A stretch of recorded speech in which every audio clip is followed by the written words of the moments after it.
Today I want to take a look at setting up a local database. Now, why would you want a local database? Well, maybe you're building out an application from scratch. Maybe you used a tool like v0 or bolt.new to help you build an application. When you're prototyping or building out something new, you're going to want to try out things even with your database. You may want to try out new tables, new columns, all kinds of new things as you're trying to build out an application. When you're using a hosted solution like Supabase or Neon, those are great for when your application's deployed. But when you're first starting out, you may want to blow away your database and start over. You may want to try something new. In a lot of these hosted solutions, you could blow away the database, or you could run migrations to help you, incrementally update. When you're first starting out, it's really helpful to have a local database that you can play around with, change whatever you need to. So I want to do that with a couple tools that we'll start off looking at. So first off, what we're going to use to build this is Docker. Docker gives you a way to build out these containers that you can then deploy out anywhere you want.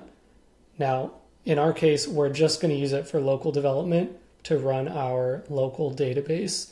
There's a lot more you can do with Docker, and it really helps scale applications and spin up really in any cloud environment. So for our case, we're going to look at setting up a local database with Docker. So let's jump over to the docker-compose file. This is a docker-compose file, and I define multiple services that I want to run. I like using docker-compose rather than a single Docker file because sometimes I like to add other services in here. So there's one called Minio that will give you really like a local S3 bucket, so you can upload data to that. But in this case, we're just going to look at using a database. So I'm going to tell it I want to run a Postgres database. I give it some variables, and this is a very important piece, this port. Normally, Docker runs on the port that the application specifies. Postgres runs on 5432 by default, and you can actually tell it, okay, this is the port of the Docker instance, but I actually want to expose it as port 5402 on my local environment. So once I've got all these set up, I can actually build out a Postgres connection string, and this will help me connect to my local database.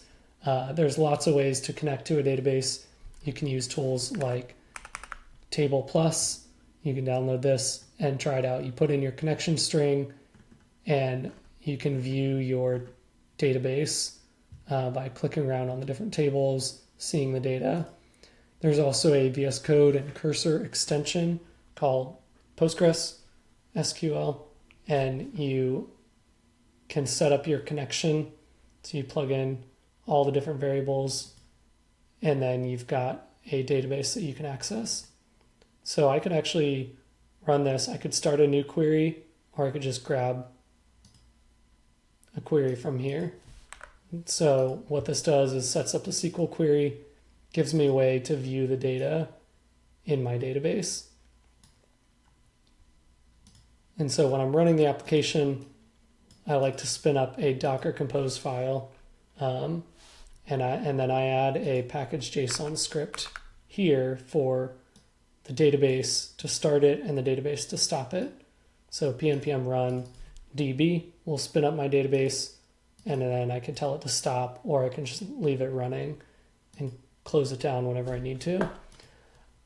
The other thing I like to do is when I'm running my dev command, I'll actually spin up the database and then run any other development commands I have. In this case, I'm generating Prisma types, but first I want to make sure that the database is running.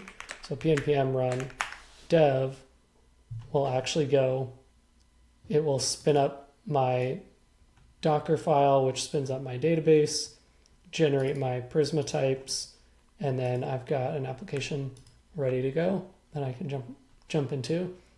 And this is querying my local database to get all of this data. Now, when I take this application and I'm ready to go to production, I can set up something like Supabase, and the environment variable needs to change to, instead of pointing to my local database, I will then point to the Supabase database instance or wherever I'm hosting the database. And so then when I deploy this application, it's all the same code that's running, but it will be pointing to a different database and it'll have real data plugged in there.